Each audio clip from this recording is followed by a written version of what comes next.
نبی کریم علیہ الصلوۃ والسلام نے فرمایا بندہ نفلوں کے ذریعے رب کے قریب جاتا ہے، اور اتنا قریب جاتا ہے کہ پھر اللہ اس کی زبان بن جاتا ہے، اللہ اس کی آنکھیں بن جاتا ہے، کان بن جاتا ہے، ہاتھ اور پیر بن جاتا ہے۔ تو یہ تو عبادت ہے، یہ تو اللہ کی بارگاہ کی حاضری ہے جو آپ کو اللہ کے قریب کرے گی۔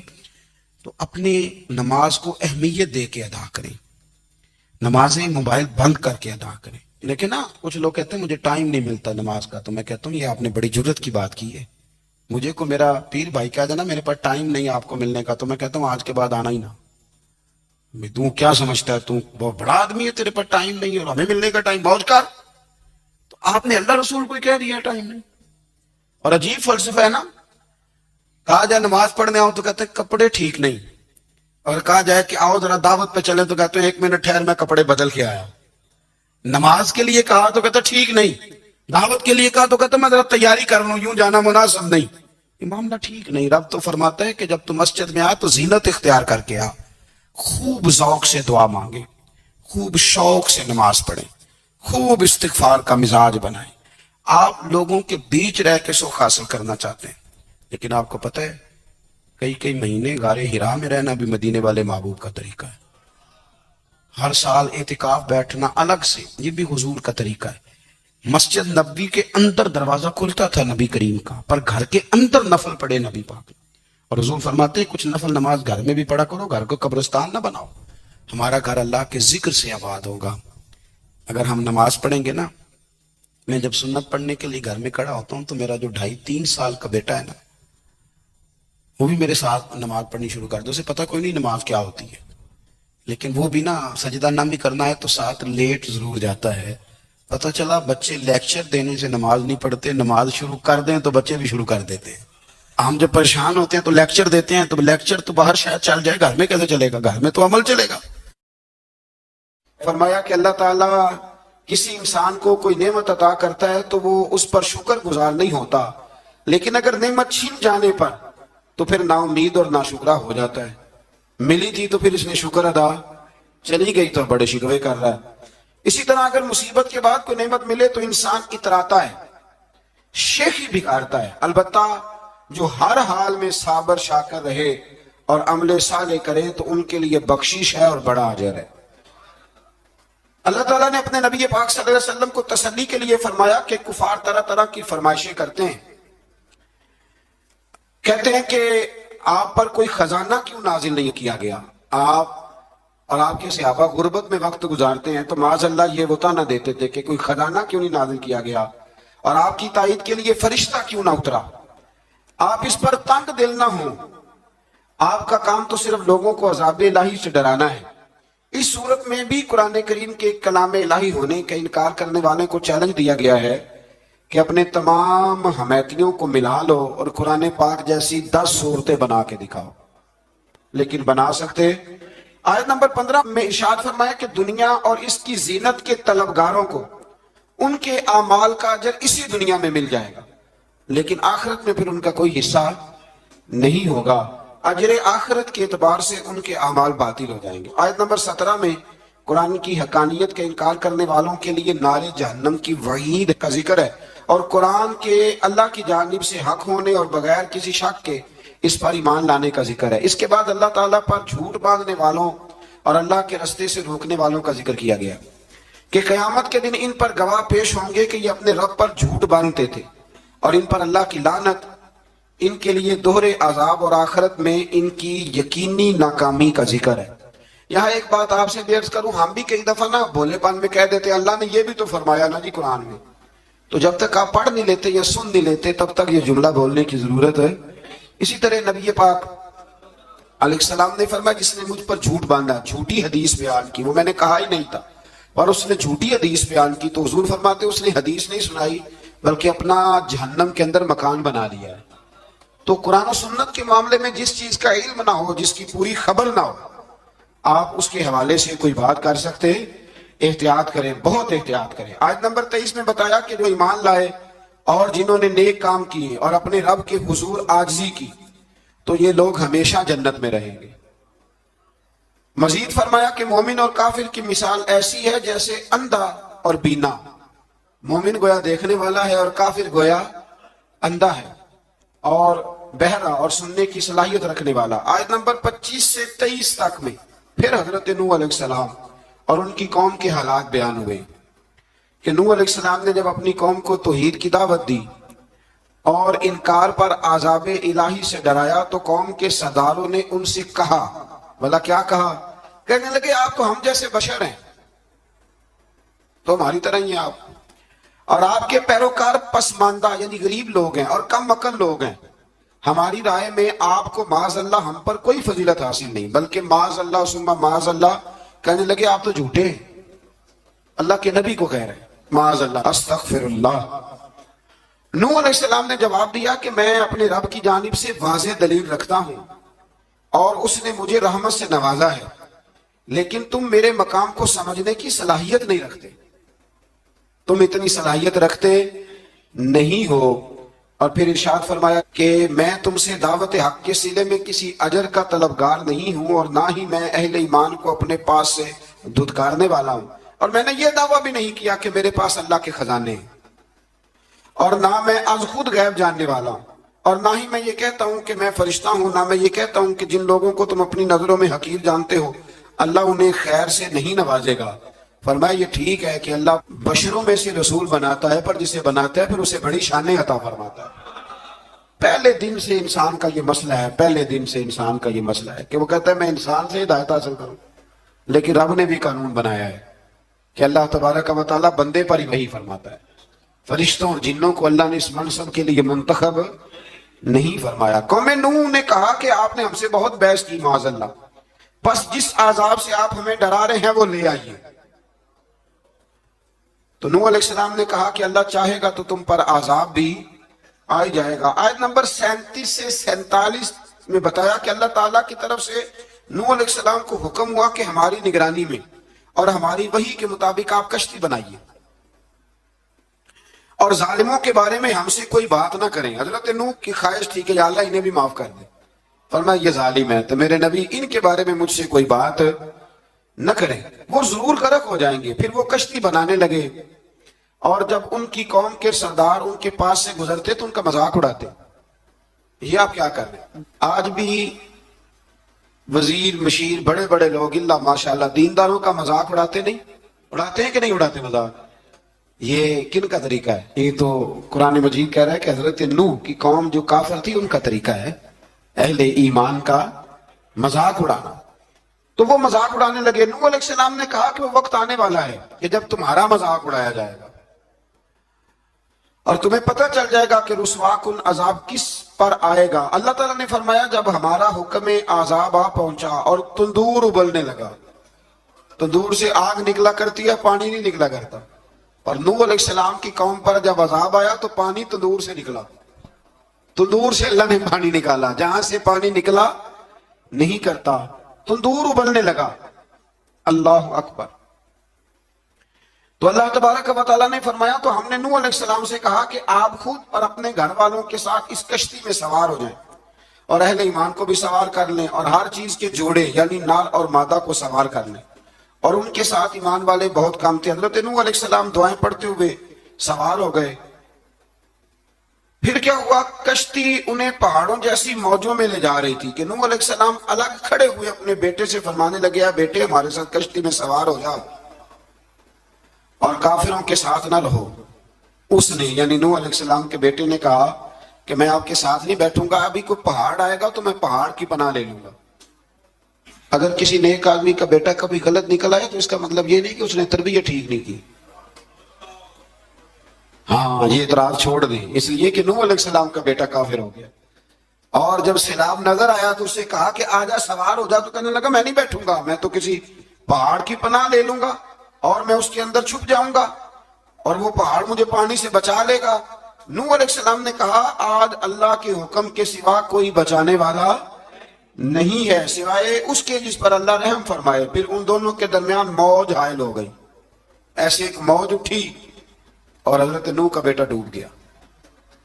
اور جب حضرت نوح کا بیٹا ڈوبا اللہ کی طرف سے حکم ہوا اے زمین اپنا پانی نگل لے، اے آسمان تھم جا، پانی خوش ہو گیا، اللہ کا فیصلہ نافذ ہو گیا اور کشتی کوہ جودی پر ٹھہر گئی۔ نوح علیہ السلام نے اللہ سے التجا کی کہ میرے پروردگار میرا بیٹا اور میرے اہل سے ہے اور تیرا وعدہ سچا ہے کہ تو میرے اہل کو بچا لے گا۔ اللہ نے فرمایا نوح وہ آپ کے اہل میں سے ہے ہی نہیں، وہ آپ کے اہل میں سے ہے ہی نہیں۔ اہل میں سے وہ ہوگا جو آپ کے طریقے پہ چلے گا، جو طریقے پہ نہ چلے وہ نسل میں سے ہے ہی نہیں، وہ ختم ہو گئی بات۔ اللہ اکبر۔ اس کے اعمال ٹھیک نہیں، جس بات کی حقیقت کا آپ کو معلوم نہ ہو اس کے بارے میں سوال نہ کریں۔ تو نوح علیہ السلام نے اللہ تعالیٰ سے اپنی اس اجتہادی خطا پر مغفرت اور رحم کی دعا کی۔ پھر طوفان نوح تھم جانے کے بعد وہ سلامتی کے ساتھ اتر گئے۔ اجتہادی خطا میں نے ایک لفظ بولا ہے، یہ اجتہادی خطا کا مطلب یہ ہے کہ بعض اوقات انبیاء سے ایسی باتیں سرزد ہو جاتی ہیں کہ جو تعلیم امت کے لیے ضروری ہوتی ہیں، تاکہ لوگوں کو پتہ چل جائے کہ اللہ کی بارگاہ میں توبہ کیسے کرنی۔ اگر وہ لوگ توبہ نہ کرتے تو ہمیں توبہ کے طریقے سمجھ میں، یعنی ان سے اجتہادی خطا ہو گئی، کہنے میں کرنے میں کوئی ایسی بات ہو گئی جو بظاہر اللہ تعالیٰ کی رضا والی، تو فوراً معافی مانگ لیتے تھے۔ لیکن اب امتی اٹھ کے کہے کہ نبی گناہ گار ہے معاذ اللہ۔ حضرت آدم نے دعا مانگی تھی نا، ربنا ظلمنا انفسنا، اے اللہ ہم نے اپنی جانوں پر ظلم کیا، انہوں نے کہا تھا۔ تو اگر کوئی بندہ حضرت آدم کو ظالم کہے گا تو کافر ہو جائے گا، تو اگر وہ کہے کہ وہ تو خود کہہ رہے ہیں، ایک بندہ اڑ جاتا ہے کہتے ہیں تو خود کہہ رہے ربنا ظلمنا، تو خدا کے بندے وہ اللہ کے نبی ہیں، وہ رب سے کہہ رہے ہیں، وہ عاجزی کے طور پر کہہ رہے ہیں۔ کچھ لوگ اڑ جاتے کہتے ہیں خود حضور نے کہا ہے جی انا بشر مثلکم، میں تمہاری طرح کا بشر ہوں، خود نبی پاک نے کہا ہے۔ عجیب بیوقوف بندے ہو، نبی کریم تو کہہ سکتے ہیں پر امتی اٹھ کے نہیں کہہ سکتا۔ اس نے تو کہنا ہے وہ حبیب اللہ ہے، اس نے تو کہنا ہے وہ قیامت میں شفاعت کرنے والے ہیں، امتی نے تو کہنا ہے وہ سارے نبیوں کے سردار ہیں، وہ امام الانبیاء ہیں۔ امتی وہ لفظ ادا کرے گا جو اس کے بنتے ہیں۔ اب کوئی بندہ اٹھ کے کہہ دے، دیکھے نا ایک بہت بڑا عالم تقریر کرتے ہوئے کہ جی میں تو ان پڑھ آدمی ہوں، تو اس کا شاگرد کہے کہ استاد جی قسم اٹھائے آپ نے تقریر میں کہا نہیں میں ان پڑھ ہوں، آپ تو ان پڑھ ہے۔ تو یہ بات ادب ہے کہ بے ادبی ہے؟ چلیں اس سے آگے چلتے ہیں، یہ بھی ذرا مشکل سے سمجھ میں آئے گی۔ ایک اور بات جو جلدی سمجھ میں آ جائے گی، ایم این اے جب اعلان کرتا ہے، تقریر کرتا ہے، الیکشن لڑتا ہے تو کہتا نہیں میں قوم کا خادم ہوں، کہتے ہیں نا کہ میں قوم کا خادم سے آپ کیا کچھ کراتے ہو؟ سارے کام کراتے ہیں نا۔ خادم کو بندہ یہ بھی کہہ لیتا ہے کہ جھاڑو دے دے گلی میں، کہتے ہو کہ نہیں کہتے؟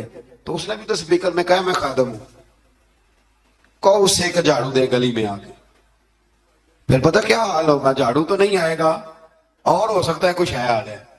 تو اس لیے اب کوئی بندہ کہہ جی انہوں نے خود کہا، تو ایک کچھ پوری جماعت ہے لوگوں کی جو بات کو سمجھتی نہیں، کہتے ہیں خود کہا میں بشر ہوں، انہوں نے خود کہا میں غیب نہیں جانتا، انہوں نے خود کہا میرے پاس خزانہ کوئی نہیں، انہوں نے خود کہا میرے پاس کوئی شے نہیں۔ اس لیے آپ سمجھیں کسی کے لفظوں پر اگر آپ گرا لگا کے بیٹھیں گے تو پھر اس سے بے ادبی ہوگی۔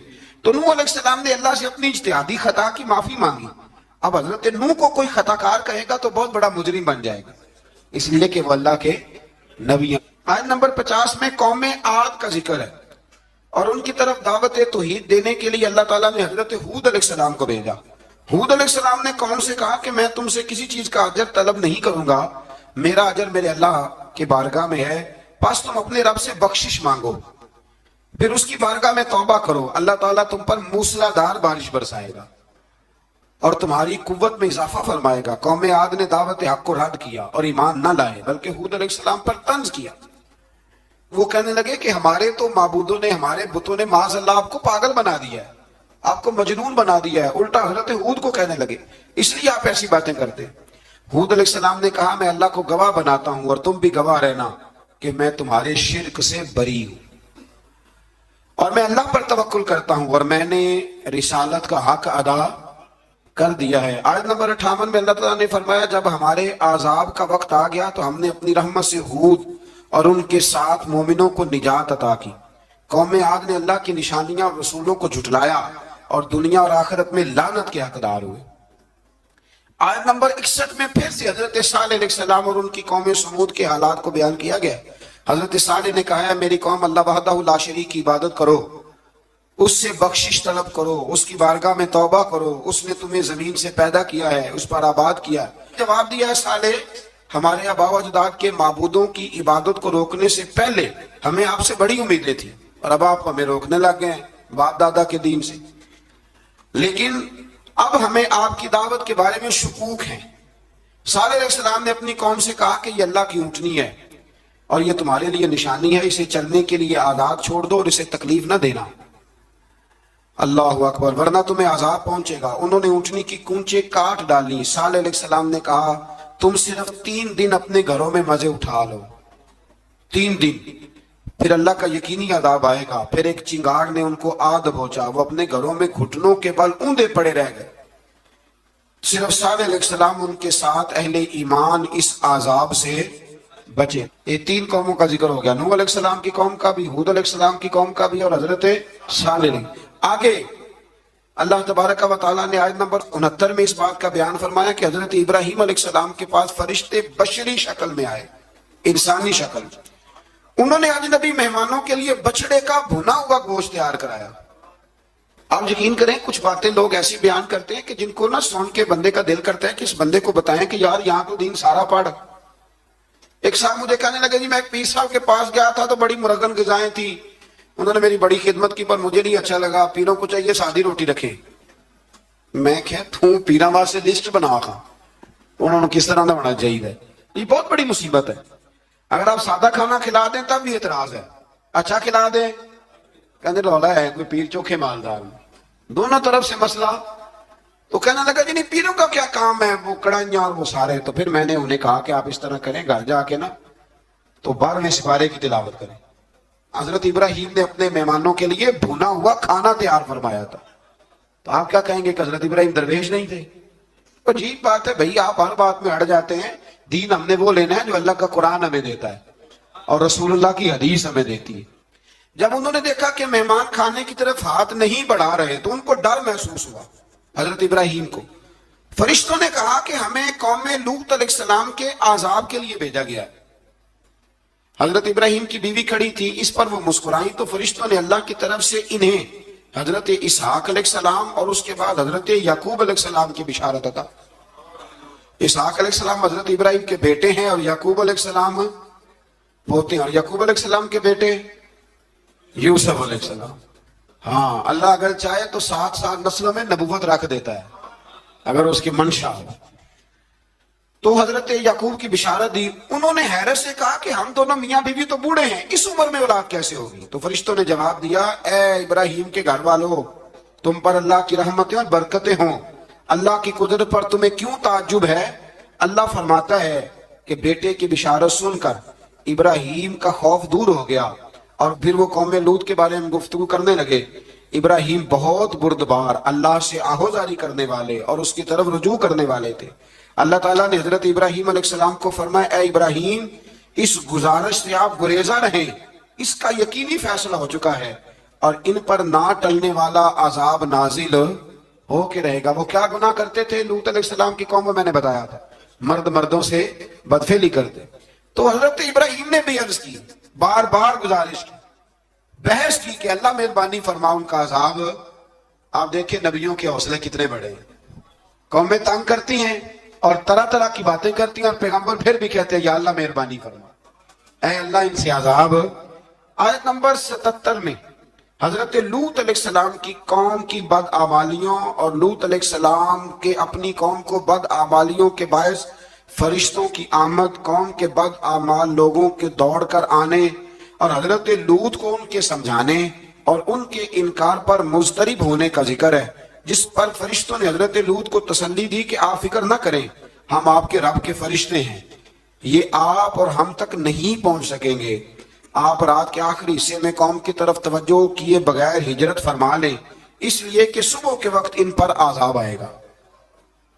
جب اللہ کا عذاب آیا تو اس نے بستی کے اوپر کے حصے کو نیچے کر دیا اور قوم لوط کے اوپر اللہ کی طرف سے لگاتار نشان زدہ پتھر برسائے گئے، لگاتار پتھر آئے۔ آیت نمبر 84 میں اللہ تعالیٰ نے حضرت شعیب علیہ السلام اور ان کی قوم کا ذکر فرمایا ہے اور ان کے جرائم کو بیان کیا گیا۔ وہ ناپ تول میں کمی کرتے تھے، دوسروں کو چیزیں کم تول کر دیتے تھے۔ اللہ تعالیٰ نے ان سے فرمایا کہ فساد فی الارض سے باز آؤ اور اپنے سے پہلے سرکش امتوں کا انجام دیکھ لو۔ جب حضرت شعیب کی نصیحتوں کا ان پر اثر نہ ہوا تو پھر اللہ تعالیٰ نے انہیں بھی عذاب سے ہلاک کر دیا۔ آیت نمبر 94 میں فرمایا کہ جب ہمارا عذاب آیا تو ہم نے اپنی رحمت سے حضرت شعیب اور ان پر ایمان لانے والوں کو بچا لیا اور ظالموں کو ایک زبردست چنگاڑ نے پکڑ لیا تو صبح وہ اپنے گھروں میں اوندے منہ پڑے تھے، گویا وہ کبھی وہاں آباد تھے ہی نہیں۔ آیت نمبر 96 میں حضرت موسیٰ علیہ السلام کو عطا کیے جانے والے 9 معجزات کا ذکر ہے۔ پھر فرعون اور اس کے پیروکاروں کے باطل روش کے باعث ان کی ہلاکت کا بھی ذکر فرمایا، اور دنیا اور آخرت میں انہیں ملعون یعنی لعنتی قرار دیا۔ جن بستیوں کو اللہ تعالیٰ نے ہلاک کیا ان میں سے بعض کے آثار موجود ہیں اور بعض کے آثار تک معدوم ہو چکے۔ ان میں سے ہر بستی والے اپنے ظلم کے باعث ہی ہلاک ہوئے۔ اللہ تعالیٰ کسی پر ظلم نہیں فرماتا۔ لوگ خود اپنی جانوں پر ظلم کرتے ہیں۔ جو شخص عذاب آخرت سے ڈرتا ہے اس کے لیے اس میں نشانیاں موجود ہیں۔ آیت نمبر 106 سے اللہ تعالیٰ نے انجام کے اعتبار سے لوگوں کی 2 قسمیں بیان کی۔ 2 قسمیں فرمایا، ایک ہے سعادت مند لوگ اور دوسرے ہیں بدبخت۔ فرمایا بدبختوں کا ٹھکانہ جہنم ہے جس میں وہ ہمیشہ رہیں گے، اور نیک بختوں کا ٹھکانہ جنت ہے، وہ ہمیشہ اسی میں رہیں گے، اور ان کے لیے اللہ کی طرف سے نا ختم ہونے والی عطا ہے۔ آیت نمبر 110 میں حضور صلی اللہ علیہ وسلم کو تسلی دی گئی کہ جس طرح یہ لوگ قرآن کے بارے میں اختلاف کرتے ہیں، اسی طرح قوم موسیٰ نے تورات کے بارے میں بھی اختلاف کیا تھا، اور اللہ نے ان کے اعمال کا پورا بدلہ انہیں دیا۔ آیت نمبر 112 سے سرکشی کو چھوڑ کر احکامات دین پر استقامت اختیار کرنے اور ظالموں کے ساتھ میل جول رکھنے سے بچنے کا حکم دیا گیا ہے، اور فرمایا کہ ظالموں سے میل جول کا انجام دوزخ کی آگ ہے۔ ہم لوگ نہ شکوہ کرتے ہیں، کسی حکومت کو بنے ہوئے 6 مہینے گزرتے ہیں تو شکوہ شروع ہو جاتا ہے، حالانکہ وہ خود تو نہیں نہ بنتے، ان کو کوئی بنانے والا ہے۔ تو ظالم کا جو مددگار ہوتا ہے وہ بھی ظالم ہوتا ہے، اس لیے احتیاط کریں۔ اور یہ صرف سیاستدانوں کی بات نہیں، دنیا کے ہر معاملے میں آپ غور کریں کہ آپ کسی ظالم کے مددگار تو نہیں۔ اللہ تعالی ہمیں حق پر استقامت عطا فرمائے۔ آیت نمبر 114 میں دن کے دونوں طرفوں میں اور ابتدائی رات کے کچھ حصے میں اللہ تعالیٰ نے نماز قائم کرنے کا حکم دیا ہے۔ رات کے کچھ حصے میں بھی نماز پڑھنی چاہیے، اور یہ بھی بتایا کہ بے شک نیکیاں گناہوں کو مٹا دیتی ہیں، اور یہ نصیحت قبول کرنے والوں کے لیے نصیحت ہے۔ آیت نمبر 120 میں اللہ تعالیٰ نے فرمایا کہ ہم آپ صلی اللہ علیہ وسلم کو رسولوں کی تمام خبریں آپ کے دل کی تسکین اور تقویت کے لیے بیان کرتے ہیں، اور ان میں مومنوں کے لیے نصیحت اور عبرت ہے کہ ان ساری باتوں سے عبرت پکڑ لو۔ بچہ صرف وہی جو اللہ کے نبیوں کے طریقے پہ چلا اور نبیوں کے ساتھ رہا، باقی بچ سکے نہیں۔ اللہ تعالیٰ کی طرف سے توحید و رسالت اور وقوع قیامت کے دلائل بھی ہیں۔ آیت نمبر 123 میں فرمایا کہ آسمانوں اور زمینوں میں سب غیب اللہ ہی کے ساتھ مختص ہیں، اور ہر کام اسی کی طرف لوٹایا جاتا ہے۔ آپ اسی کی عبادت کیجئے، اسی پر توکل کیجئے، اور آپ کا رب لوگوں کے اعمال سے غافل نہیں ہے۔ اسی بارے میں نا آگے سورۃ یوسف شروع ہو رہی ہے۔ اس کو اللہ تعالیٰ نے کہا ہے کہ یہ بڑا پیارا قصہ ہے، احسن القصص کا، قصوں میں سونا قصہ۔ تو یہ کچھ 12ویں پارے میں اور کچھ 13ویں پارے میں ہے۔ میں نے یہ ارادہ کیا کہ یہ ایک ہی دن پوری بیان کی جائے، وہ آدھا معاملہ ہو جائے گا نا تو کچھ تھوڑا سا نا ربط۔ میں چاہتا ہوں کہ قرآن میں تو ربط ہے، لیکن ہم جب بیان کریں گے تو شاید ہماری گفتگو میں ربط، یہ احسن القصص ہے، اور اتنی شاندار اس کے اندر باتیں، اور کوئی انسان اگر مکمل ہونا چاہے تو حضرت یوسف علیہ السلام کے قصے کو پڑھے۔